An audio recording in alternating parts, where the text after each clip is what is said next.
ಶರತ್, ಭಾಳ interesting debate ಇವತ್ತು ಪಾರ್ಲಿಮೆಂಟ್ನಲ್ಲಿ ನಡೆದಿದ್ದು. ಹೌದು, 2-3 ಆಸ್ಪೆಕ್ಟ್ಗಳು. ನಾನು ಮೊದಲಿಗೆ ಒಂದು ಪ್ರಬಲವಾದಂಥ ವಿರೋಧ ಪಕ್ಷದ ಅವಶ್ಯಕತೆ ಇತ್ತು, ಅಥವಾ ವಿರೋಧ ಪಕ್ಷಗಳ ಒಕ್ಕೂಟದ ಅವಶ್ಯಕತೆ ಇತ್ತು.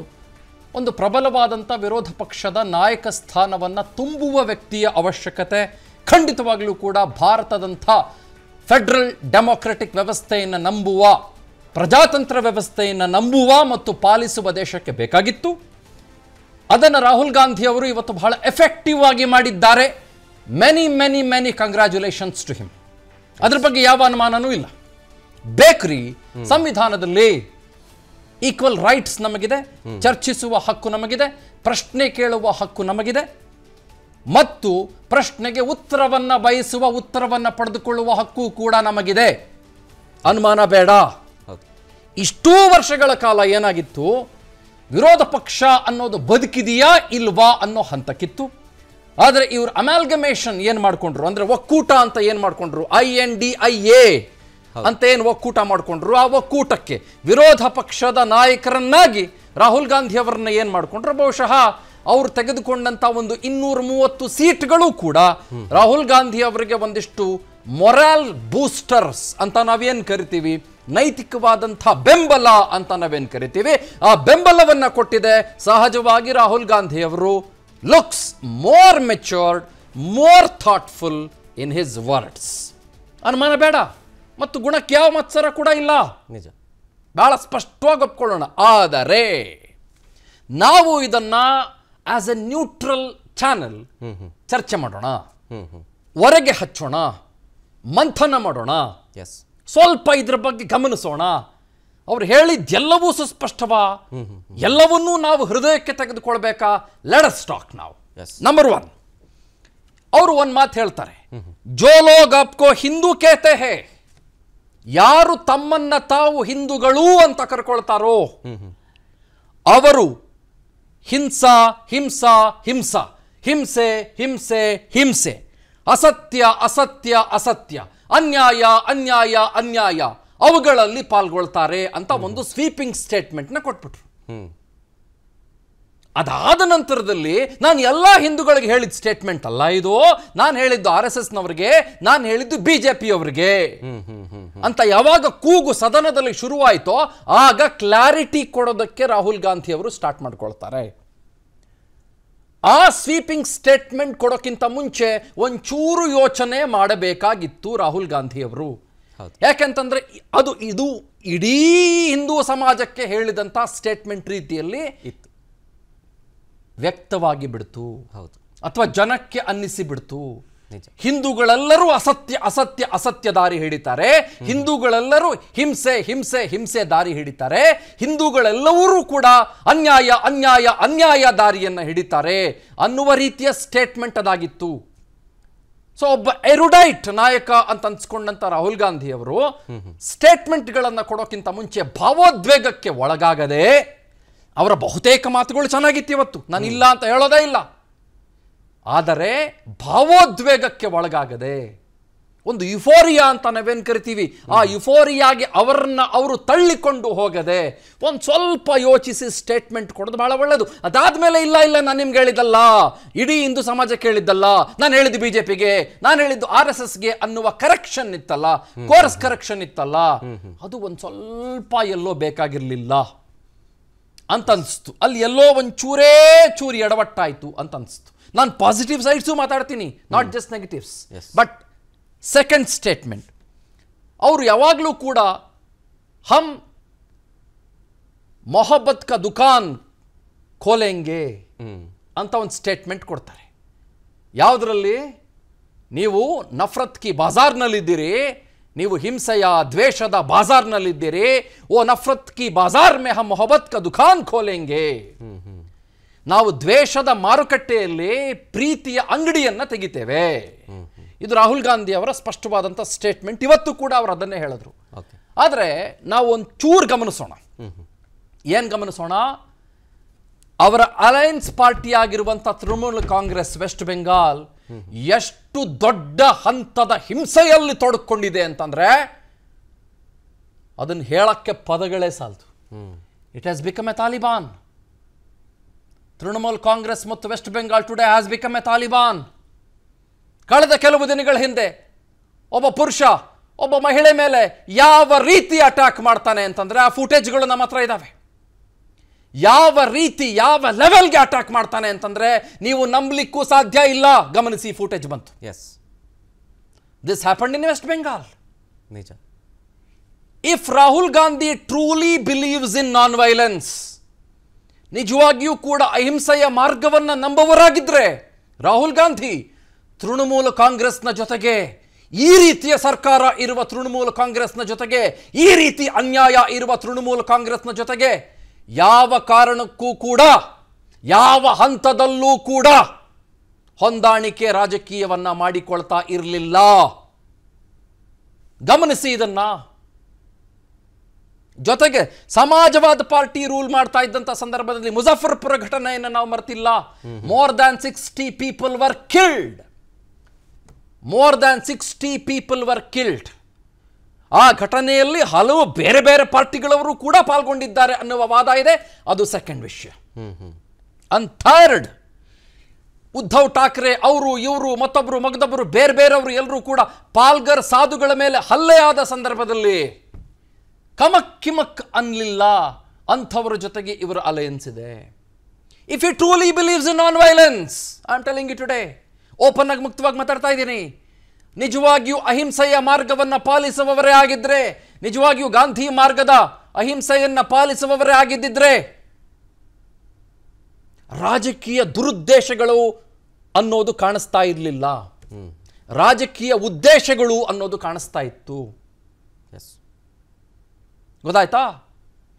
ಥರ್ಡ್ ಮೋಸ್ಟ್ ಇಂಪಾರ್ಟೆಂಟ್ ಆಸ್ಪೆಕ್ಟ್, ನಾನು ಪಾಸಿಟಿವ್ಸ್ಗೂ ಬರ್ತೀನಿ. ಅವ್ರು ಇನ್ನೊಂದು ಮಾತು ಹೇಳಿದ್ರು, ಅಯೋಧ್ಯೆ ಒಂದು ಬಿಗ್ ಮೆಸೇಜ್ ಕೊಡ್ತು. Yes, what is it was right. ಹೌದು, ಅಯೋಧ್ಯೆ ಒಂದು ದೊಡ್ಡ ಮೆಸೇಜ್ ಕೊಡ್ತು. ನಮ್ಮ ಜಾಗಗಳನ್ನು ಕಿತ್ಕೊಂಡ್ರು, ನಮ್ಮ ರೈಟ್ಸ್ ಕಿತ್ಕೊಂಡ್ರು ಅಂತೆಲ್ಲ ಅಲ್ಲಿನ ಜನ ಮಾತನಾಡಿದ್ರು ಅನ್ನೋ ಥರದಲ್ಲಿ ರಾಹುಲ್ ಗಾಂಧಿ ಒಂದು ಸ್ಟೇಟ್ಮೆಂಟ್ ಕೊಟ್ಟರು. ಅಲ್ಲಿನ ಜನರ ಭಾವನೆಗಳೋ ಸದ್ಭಾವನೆಗಳೋ ಮತ್ತೊಂದು ಭಾವನೆನೋ ಏನೋ ನಾವು ನೀವು ಹೋಗಿ ಸ್ಟಡಿ ಮಾಡಿಲ್ಲ. ಬಟ್ ಅಯೋಧ್ಯೆಯಲ್ಲಿ ಬಿಜೆಪಿ ಸೋಲುವ ಮೂಲಕ ಖಂಡಿತವಾಗ್ಲೂ ಕೂಡ 100ಕ್ಕೆ 100 ನಾನು ಹೇಳ್ತೀನಿ, ಅತಿ ದೊಡ್ಡ ಮಟ್ಟದ ಅವಮಾನವನ್ನು ಫೇಸ್ ಮಾಡಿದ್ದಂತೂ ಸುಳ್ಳಲ್ಲ. ಅದನ್ನು ನಾವು ನೀವು ಒಪ್ಕೊಳ್ಳೇಬೇಕು. ಫೋರ್ತ್ ಫ್ಯಾಕ್ಟರ್, ಅಗ್ನಿವೀರ್ ಬಗ್ಗೆ ಮಾತನಾಡಿದ್ರು. ಅಗ್ನಿವೀರ್ ಯಾರು ಹುತಾತ್ಮರಾಗ್ತಾರೆ, ಅಗ್ನಿವೀರ್ ಬಗ್ಗೆ ಮಾತನಾಡಿದ್ರು. ಅಗ್ನಿವೀರ್ನಲ್ಲಿ ಹುತಾತ್ಮರಾದವರಿಗೆ ಕೌಡೆ ಕಾಸಿನ ಕಿಮ್ಮತ್ ಕೊಡಲ್ಲ ಅನ್ನೋ ಥರದ ಒಂದು ಸ್ಟೇಟ್ಮೆಂಟ್ ಕೊಟ್ಟರು. But that is actually not true. 92 lakh ರೂಪಾಯಿಗಳು ಹುತಾತ್ಮರಾದಂಥ ಕುಟುಂಬಕ್ಕೆ ಹೋಗುತ್ತೆ. 92 lakh, nearly 1 crore rupees. Nearly 1 crore rupees. Agniveer ಬಗ್ಗೆ, ಅಗ್ನಿವೀರ್ ಯೋಜನೆಯ ಬಗ್ಗೆ, ಅಗ್ನಿವೀರ್ ಆಲೋಚನೆಯ ಬಗ್ಗೆ ಸಾವಿರಾರು ತಕರಾರುಗಳಿರ್ಬೋದು. But falsification of the statements ಒಪ್ಪೋದಿಲ್ಲ ನಾನು. ಫಾಲ್ಸ್ ಸ್ಟೇಟ್ಮೆಂಟ್ಗಳನ್ನು ಕೊಡೋದನ್ನು ನಾನು ಒಪ್ಪೋದಿಲ್ಲ. I will not do that. Fifth, NEET ಬಗ್ಗೆ ಮಾತನಾಡಿದ್ರು. I totally agree with Rahul Gandhi. ನಾನು ಮೊನ್ನೆ ಮಾತನಾಡ್ತಾ ಹೇಳ್ತಾ ಇದ್ದೆ ಈ ಸ್ಟೇಟ್ಮೆಂಟ್ನ. ಮೊನ್ನೆ ಕೇವಲ ಒಂದು 3 ದಿನದ ಹಿಂದೆ ಮಾತನಾಡ್ತಾ ಹೇಳ್ತಾ ಇದ್ದೆ, ನೀಟ್ ಅಂತ ಅನ್ನೋದು ಇವತ್ತು ನೆಟ್ಗಿಲ್ಲ. ಕಾರಣ ಯಾಕೆ ಅಂತಂದ್ರೆ ಶ್ರೀಮಂತರ ಪಾಲಿಗೆ ಅದು ಎಲ್ಲ ರೀತಿಯಲ್ಲಿಯೂ ಕೂಡ ಏನು ಬೇಕಾದರೂ ಕೂಡ ದುಡ್ಡು ಕೊಟ್ಟರೆ ಸಿಗುತ್ತೆ ಅನ್ನುವ ರೀತಿಯ ಕಾಮಧೇನುವಾಗಿದೆ. ಹೌದು, ಬಡವರ ಪಾಲಿಗೆ ಶಾಪ ಆಗಿದೆ. ನೀವು ಗಮನಿಸಿ, ರಾಜಸ್ಥಾನದ ನೀಟ್ ಬಗ್ಗೆ ನಾನು ಮಾತನಾಡ್ತೇನೆ, ಅಥವಾ ರೀಟ್ ಬಗ್ಗೆ ನಾನು ಮಾತನಾಡ್ತೇನೆ. 2018ರಿಂದ ರಾಜಸ್ಥಾನದಲ್ಲಿ ನೀಟ್ ನಿಮಗೆ 5 ಸಲ ಕ್ಯಾನ್ಸಲ್ ಆಗಿದೆ. ಯಾಕೆ ಅಂತ ಕೇಳಿ, 5 ಸಲ ಪೇಪರ್ ಲೀಕ್ ಆಗಿದೆ. 5 ಸಲ ಪೇಪರ್ ಲೀಕ್ ಆಗಿದೆ, ಕ್ಯಾನ್ಸಲ್ ಆಗಿದೆ. ಮೊನ್ನೆ ನಡೆದಂತಹ ನೀಟು ಬೆಳಗ್ಗೆ ನಡೆದಿದ್ದು ಸಾಯಂಕಾಲ ಎಕ್ಸಾಮ್ ಕ್ಯಾನ್ಸಲ್ ಆಯಿತು. ಲಕ್ಷಾಂತರ ವಿದ್ಯಾರ್ಥಿಗಳು ಬೀದಿ ಪಾಲಾಗಬೇಕಾದಂಥ ದುರಂತದ ಸನ್ನಿವೇಶ ಸೃಷ್ಟಿಯಾಯಿತು. ಅದರ ಬಗ್ಗೆ ಯಾರೂ ಕೂಡ ಇನ್ಕ್ಲೂಡಿಂಗ್ ಬಿಜೆಪಿ ಸರ್ಕಾರ, ಇನ್ಕ್ಲೂಡಿಂಗ್ NDA ಗೌರ್ಮೆಂಟ್ ಕ್ರಮ ತೆಗೆದುಕೊಳ್ತಾನೇ ಇಲ್ಲ ಅಂತ ಅನ್ನೋದು 100ಕ್ಕೆ 100 ಸತ್ಯ. ಮತ್ತು ಈ ನ್ಯಾಷನಲ್ ಟೆಸ್ಟಿಂಗ್ ಅಕಾಡೆಮಿ ಅನ್ನೋದೆಲ್ಲ ಏನಿದೆ, ಅವರು ಯಾರು ಕೆಲಸ ಮಾಡ್ತಾ ಇದ್ದಾರೆ ಅನ್ನೋದು ಈ ಕ್ಷಣದವರೆಗೂ ಕೂಡ ನನಗೆ ನಿಮಗೆ ಅರ್ಥ ಆಗಿಲ್ಲ. ಸ್ಪಷ್ಟ, ಅದರ ಬಗ್ಗೆ ಅನುಮಾನ ಬೇಕಾಗೇ ಇಲ್ಲ. No doubt about it at all. Rahul Gandhi ಅವರು ಹೇಳಿದಂಥ ಎಲ್ಲ ಸ್ಟೇಟ್ಮೆಂಟ್ಗಳು ಕೂಡ 100% ಅಸತ್ಯ ಅಂತ ನಾನು ಹೇಳೋದಿಲ್ಲ. Yes, he almost it was like a savage. ಹೌದು, ಒಪ್ಕೋತೀನಿ ಅನ್ನೋದನ್ನು. ಈ ಥರದ ಪ್ರಜಾಪ್ರಭುತ್ವದಲ್ಲಿ ಮಾತುಗಳು, ಈ ಥರದ ಪ್ರಜಾಪ್ರಭುತ್ವದ ರೀತಿಯಲ್ಲಿ ಚರ್ಚೆಗಳು ಆಗಬೇಕು, ಆಗಬಾರ್ದು ಅಂತ ನಾನು ಹೇಳೋದಿಲ್ಲ. ಆದರೆ ಕೇವಲ ರಾಜಕೀಯ ಉದ್ದೇಶ, ರಾಜಕೀಯ ದುರುದ್ದೇಶ ಅನ್ನುವ ರೀತಿಯಲ್ಲಿ ಅನ್ನಿಸಿಬಿಡಬಾರ್ದು. What is said was almost correct up to the point. ಆದರೆ ಇವತ್ತು ಪ್ರತಿಪಕ್ಷಗಳಿಗೆ ದಾಳವಾಗಿ ಸಿಕ್ಕಿದ್ದು, ಒನ್ಸ್ ಅಗೈನ್ ಇವತ್ತು ದಾಳವಾಗಿ ಸಿಕ್ಕಿದ್ದೇನು ಹೇಳಿ? ದ ಹೋಲ್ ಹಿಂದೂ ಕಮ್ಯುನಿಟಿ ಅಸತ್ಯ ಅಸತ್ಯ ಅಸತ್ಯ ಅಂತ ಮಾತಾಡ್ತಾರೆ. ದ ಹೋಲ್ ಹಿಂದೂ ಕಮ್ಯುನಿಟಿ ಅನ್ಯಾಯ ಅನ್ಯಾಯ ಅನ್ಯಾಯ, ದ ಹೋಲ್ ಹಿಂದೂ ಕಮ್ಯುನಿಟಿ ಹಿಂಸೆ ಹಿಂಸೆ ಹಿಂಸೆ ಹಿಂಸೆ ಅನ್ನುವ ಅವರ ಸ್ಟೇಟ್ಮೆಂಟ್ ಏನಾಗಿತ್ತು. ಆಮೇಲೆ ಅದರ ಕೋರ್ಸ್ ಕರೆಕ್ಷನ್ ಬೇಕಾಗಿರಲಿಲ್ಲ. ಇಲ್ಲ ಇಲ್ಲ, ನಾನು ನಿಮ್ಗೆ ಹೇಳಿಲ್ಲ, RSSಗೆ ಹೇಳಿದ್ದು, ನಾನು ನಿಮ್ಗೆ ಹೇಳಿಲ್ಲ, BJPಗೆ ಹೇಳಿದ್ದು. ಅಯ್ಯೋ ಇಲ್ಲ ಇಲ್ಲ ಇಲ್ಲ, ನಾನು ಎಲ್ಲ ಹಿಂದೂಗಳಿಗೆ ಹೇಳಿಲ್ಲ ಇದನ್ನ. ಮೆಜಾರಿಟಿ ಹಿಂದೂಗಳು ನಾವೆಲ್ಲರೂ. ಆಮೇಲೆ ಹಿಂದೂ, ಇವರೇ ಹಿಂದೂ. ಹೌದು. ನಿಮಗೆ ಹೋಲ್ ಹಿಂದೂ ಕಮ್ಯುನಿಟಿ ಅಸತ್ಯ, ಹೋಲ್ ಹಿಂದೂ ಕಮ್ಯುನಿಟಿ ಹಿಂಸೆ, ಹೋಲ್ ಹಿಂದೂ ಕಮ್ಯುನಿಟಿ ನಿಮಗೆ ಬೇರೆ ಬೇರೆ ಮಾರ್ಗಗಳಲ್ಲಿ ತುಳಿತಾರೆ ಅಂತ ನೀವು ಒಂದು ಸ್ವೀಪಿಂಗ್ ಸ್ಟೇಟ್ಮೆಂಟ್ ಕೊಟ್ಬಿಟ್ರೆ, ಅದಾದ್ಮೇಲೆ ತಿಪ್ಪೆ ಸಾರಿಸ್ಬಿಟ್ರೆ ನಿಮ್ಗೆ ಹೇಳಿಲ್ಲ ಅಂತ, ಅದು ಪ್ರತಿಪಕ್ಷಗಳಿಗೆ ಮಾತ್ರ ಅಲ್ಲ, ಒಬ್ಬ ಹಿಂದೂಗೆ ಹರ್ಟ್ ಆಗುತ್ತೆ. ಓ ಆಮೇಲೆ ಇಲ್ಲ ಇಲ್ಲ ಇಲ್ಲ BJP BJP BJP, ನಾನು ಹೇಳಿದ RSS ಅಂದ್ಬಿಟ್ರೆ, ನೀವು ಮಾತು ಆಡ್ಬಿಟ್ರೆ ಹೋಯ್ತು, ಮುತ್ತು ಹೊಡೆದ್ರೆ ಹೋಯ್ತು. ಗೊತ್ತಾಯ್ತಾ? ಆ ಕಾರಣಕ್ಕಾಗಿ ಅವರ ಬಹುತೇಕ ಮಾತುಗಳು ರಾಹುಲ್ ಗಾಂಧಿ ಅವರದ್ದು ಇವತ್ತು yes of course was blockbuster, ಅದರ ಬಗ್ಗೆ ಅನುಮಾನ ಇಲ್ಲ. ಬಟ್ ಭಾವೋದ್ವೇಗಕ್ಕೆ ಒಳಗಾಗೋದನ್ನು ಬಹುಶಃ ತಪ್ಪಿಸಿಕೊಂಡ್ರೆ ಇನ್ನೂ ಅತ್ಯುತ್ತಮವಾದ ಪಾಯಿಂಟರ್ಸ್ಗಳನ್ನು ಅವರು ಮುಂದೆ ಇಡಬಹುದು ಅಂತ ನನಗೆ ಸ್ಪಷ್ಟವಾಗಿ ಅನಿಸುತ್ತೆ. ಮಣಿಪುರದ ಜಿನೋಸೈಡ್ಸ್ ಬಗ್ಗೆ ಮಾತಾಡಿದ್ರು. ಮಣಿಪುರದ ಹಿಂಸೆ ಮತ್ತು ಮಣಿಪುರದಲ್ಲಿ ಯಾವ ಕಾರಣಕ್ಕೆ ಈ ಜಿನೋಸೈಡ್ಸ್ ಆಯಿತು, ಮತ್ತು NDA ಸರ್ಕಾರ ಇದ್ದ ಸಂದರ್ಭದಲ್ಲಿ ಪ್ರಧಾನಮಂತ್ರಿಗಳು ಹೋದ್ರಾ ಮಣಿಪುರಕ್ಕೆ, ಅದರ ಬಗ್ಗೆ ಚರ್ಚೆ ನಡೆಸಿದ್ರಾ, ಬೇರೆ ಬೇರೆ ಕಡೆಗಳಲ್ಲಿ ಸುತ್ತಾಡ್ಕೊಂಡಿದ್ರು ಅನ್ನೋ ರೀತಿಯಲ್ಲಿ ಮಾತನಾಡಿದ್ರು. ಬಹುತೇಕ ಭಾರತದ ಬಹಳಷ್ಟು ಜನರ, ಇರೆಸ್ಪೆಕ್ಟಿವ್ ಆಫ್ ದಿ ಪೊಲಿಟಿಕಲ್ ಪಾರ್ಟೀಸ್ನ ಮಾತಾಡ್ತಾ ಇದ್ದೀನಿ, ಬಹುತೇಕ ಭಾರತದ ಬಹುತೇಕ ಜನರ ಮಾತುಕತೆಗಳು ಕೂಡ ಅದೇ ಆಗಿತ್ತು ಆ ಸಂದರ್ಭದಲ್ಲಿ. ಆದರೆ BJP ಹೇಳ್ತು, NDA ಹೇಳ್ತು, ನಾವು ಕ್ರಮ ತಗೊಂಡಿದ್ದೀವಿ ಅಂತ ಹೇಳ್ತು. ಆದರೆ ಮಣಿಪುರದ ಹಿಂಸಾಚಾರವನ್ನು ತಡೆಗಟ್ಟುವ ನಿಟ್ಟಿನಲ್ಲಿ, ಮಣಿಪುರದ ಬಗ್ಗೆ ಒಂದು ಮಾರಲ್ ಗ್ರೌಂಡ್ಸ್ನಲ್ಲಿ ಚರ್ಚೆ ಮಾಡುವ ನಿಟ್ಟಿನಲ್ಲಿ NDA ಆ ಹಂತದಲ್ಲಿ ಕ್ರಮ ತೆಗೆದುಕೊಳ್ಳಿಲ್ವಾ ಅನ್ನೋದ್ರ ಬಗ್ಗೆ ನನಗೆ ಈ ಕ್ಷಣಕ್ಕೂ ಕೂಡ ಪ್ರಶ್ನೆ ಇದೆ. See brother, I don't belong to Congress, you don't belong to Congress, we belong to no party. ಹೌದು. ಬಟ್ ಮಣಿಪುರದ ವಿಚಾರದಲ್ಲಿ NDA ಸರ್ಕಾರ ಆ ಸಂದರ್ಭದಲ್ಲಿ ಕಳೆದ ಹಲವು ತಿಂಗಳ ಹಿಂದೆ ಯಾವ ಕ್ರಮಗಳನ್ನು ತೆಗೆದುಕೊಳ್ತು, ಯಾವ ರೀತಿ ನಡೆದುಕೊಳ್ತು ಅನ್ನೋದ್ರ ಬಗ್ಗೆ ಕಾಂಗ್ರೆಸ್ ಆಗಿಯೂ ಅಲ್ಲ, ಮತ್ತೊಬ್ಬನಾಗಿಯೂ ಅಲ್ಲ, ಬೇರೆಯವನಾಗಿಯೂ ಅಲ್ಲ, ಈ ದೇಶದ ಪ್ರಜೆಯಾಗಿ ಒಂದಿಷ್ಟು ಪ್ರಶ್ನೆಗಳು ಹುಟ್ಕೊಂಡಿದ್ದು ನಿಜಾನಾ? ನಿಜ. ನೀವು ಯಾರಿಗಾದ್ರೂ ಮೋಸ ಮಾಡ್ಕೊಳ್ಬೋದ್ರಿ, ಆದ್ರೆ ಆತ್ಮಕ್ಕೆ ಮೋಸ ಮಾಡ್ಕೊಳ್ಳೋಕ್ಕಾಗಲ್ಲ. ಹೌದು. ನೀವು ಇಲ್ಲಿ ಟಿವಿಲಿ ಕೂತ್ಕೊಂಡು 4 ಲೈಟ್ಗಳ ಮುಂದೆ, 4 ಕ್ಯಾಮ್ರಾಗಳ ಮುಂದೆ, ಅಥವಾ ಒಂದು ಮೈಕ್ ಇಟ್ಕೊಂಡು ಇದಾಕೊಂಡು ಕಿವಿಗೆ ಏನು ಹೆಡ್ಫೋನ್ಸ್ಗಳನ್ನು ಹಾಕ್ಕೊಂಡು ಸಾವಿರಾರು ಮಾತಾಡ್ಬಿಡ್ಬೋದು, ಮನೆಗೆ ಹೋಗ್ಬಿಡ್ಬೋದು, ಖಮಾನ್ ನಾನು ಇವತ್ತು ಸಖತ್ತಾಗಿ ಮಾತಾಡ್ಬಿಟ್ಟೆ. ಆದರೆ ಆತ್ಮಕ್ಕೆ ವಂಚನೆ ಮಾಡ್ಕೊಳ್ಳೋಕ್ಕಾಗಲ್ಲ. ಹೌದು. ಮಣಿಪುರದ ವಿಚಾರದಲ್ಲಿ ಕೇಂದ್ರ ಸರ್ಕಾರ ಕ್ರಮ ತೆಗೆದುಕೊಳ್ಳಿಲ್ವಾ, ಆಲೋಚನೆ ಮಾಡಲಿಲ್ವಾ, ನ್ಯಾಯವಾಗಿ ನಿಲ್ಲಿಲ್ವಾ, ಹೆಣ್ಮಕ್ಕಳ ಪರವಾಗಿ ನಿಲ್ಲಿಲ್ವಾ, ಅಲ್ಲಿನ ಬುಡಕಟ್ಟು ಜನಾಂಗಗಳ ಪರವಾಗಿ ನಿಲ್ಲಿಲ್ವಾ? I don't know, I am still confused. ನನ್ನ ಪ್ರಕಾರ ನಿಂತಿಲ್ಲ. Okay. But was that the only genocide happened in Manipur?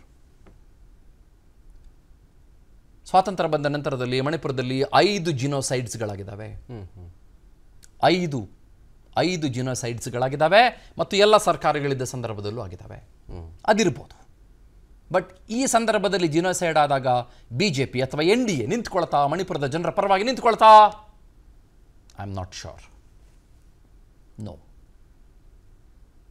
Talking again, farmers ಬಗ್ಗೆ ಮಾತನಾಡಿದ್ರು. ಫಾರ್ಮರ್ಸ್ ಆತ್ಮಹತ್ಯೆ ಬಗ್ಗೆ ರಾಹುಲ್ ಗಾಂಧಿ ಚರ್ಚೆ ಮಾಡಿದ್ರು. ಇವತ್ತು ರೈತರ ಆತ್ಮಹತ್ಯೆ ಬಗ್ಗೆ ಮಾತನಾಡಿದ್ರು. P. ಸಾಯಿನಾಥ್ ಅಂತ ಅತ್ಯಂತ ಖ್ಯಾತ ಲೇಖಕರು, ನೀವು ಕೇಳಿರ್ಬೋದು ಅವರ ಹೆಸರನ್ನ. ಅವರೊಂದು ಅದ್ಭುತವಾದಂಥ ಪುಸ್ತಕ ಬರೆದಿದ್ದಾರೆ, everybody loves A good drought ಅಂತ.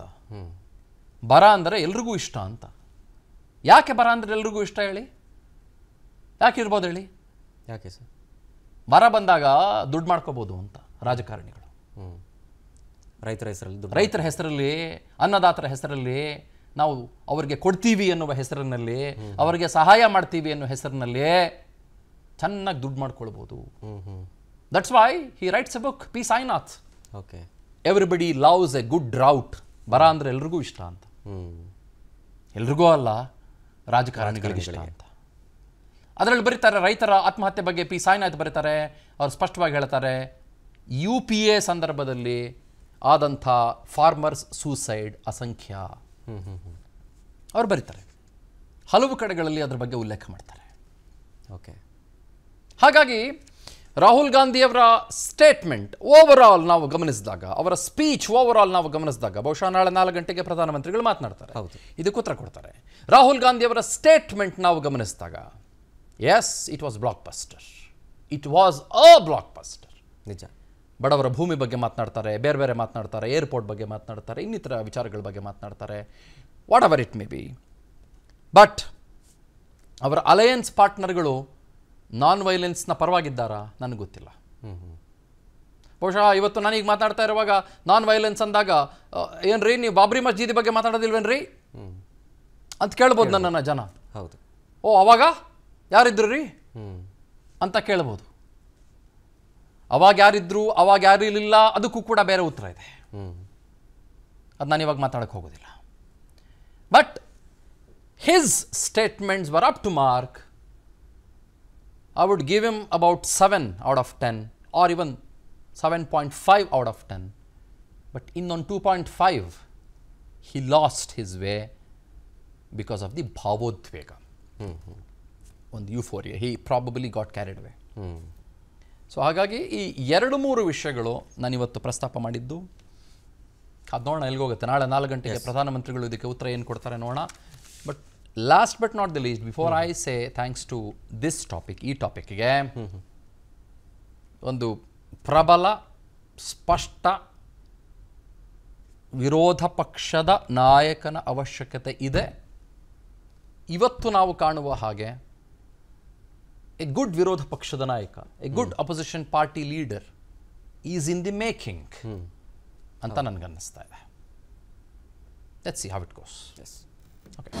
ಅನುಕ್ಷಣದ ಸುದ್ದಿಗಳಿಗಾಗಿ ವಿಸ್ತಾರ ನ್ಯೂಸ್ ಯೂಟ್ಯೂಬ್ ಚಾನೆಲ್ ಸಬ್ಸ್ಕ್ರೈಬ್ ಮಾಡಿ. ಹೊಸ ಸುದ್ದಿಗಳ ನೋಟಿಫಿಕೇಶನ್ಗಾಗಿ ಬೆಲ್ ಐಕಾನ್ ಕ್ಲಿಕ್ ಮಾಡಿ. ಲೇಟೆಸ್ಟ್ ಅಪ್ಡೇಟ್ಸ್ಗಾಗಿ www.vistaranews.com ವೆಬ್ಸೈಟ್ಗೆ ವಿಸಿಟ್ ಮಾಡಿ. ಅಂಗೈಯಲ್ಲೇ ಜಗತ್ತಿನ ಸುದ್ದಿ ತಿಳಿಯಲು ವಿಸ್ತಾರ ನ್ಯೂಸ್ ಕನ್ನಡ ಆಪ್ ಡೌನ್ಲೋಡ್ ಮಾಡಿ.